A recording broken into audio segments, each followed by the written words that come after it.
ഇന്ന് ഉച്ചയ്ക്ക് പുറത്ത് പോയി ഫുഡ് കഴിക്കാമെന്നൊരു പ്ലാൻ ഉണ്ടായിരുന്നു. അങ്ങനെ ഞങ്ങൾ 4 പേരും കൂടെ പുറത്തോട്ട് പോവുകയാണേ. എൻ്റെ വീട്ടിൽ നിന്നൊരു 4-5 സ്റ്റെപ്പ് മാത്രം എടുത്ത് വെച്ചാൽ എത്തുന്ന ഒരു റെസ്റ്റോറൻ്റാണിത്. ട്രിവാൻഡ്രത്തുള്ളവർക്ക് അറിയായിരിക്കും, RB പാലസ്. ഇപ്പം അവിടെ നമ്മുടെ ബിരിയാണി ഫെസ്റ്റ് നടക്കുന്നുണ്ട്. അപ്പോൾ ബിരിയാണി കഴിക്കാൻ വേണ്ടിയിട്ടാണ് കേട്ടോ പോകുന്നത്.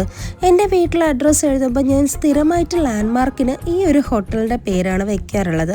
പക്ഷേ വീടിൻ്റെ അടുത്തായതുകൊണ്ടാണോ എന്നറിയില്ല, ഞാൻ ഫസ്റ്റ് ടൈമാണ് ഇവിടെ വരുന്നത്.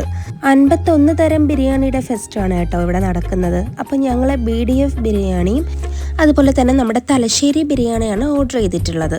2 ബിരിയാണിയും അത്യാവശ്യം നല്ല അടിപൊളിയായിരുന്നു കേട്ടോ. പിന്നെ വിശന്നിരുന്നത് കൊണ്ടാണോ എന്നറിയില്ല, എനിക്ക് നല്ല ടേസ്റ്റ് ആയിട്ടാണ് തോന്നിയത്. ഫുഡ് കഴിക്കുന്നുണ്ടെങ്കിലും എൻ്റെ കണ്ണതേ പോകുന്നത് ഈ ബ്രെഡ് ഹലുവയിലാണ് കേട്ടോ. സാധാരണ തമിഴ്നാട് കല്യാണങ്ങളിൽ വാഴയിലയുടെ സൈഡിലിരിക്കുന്ന ഈ സ്വീറ്റ് എനിക്ക് അത്രയ്ക്ക് ഇഷ്ടമാണ്.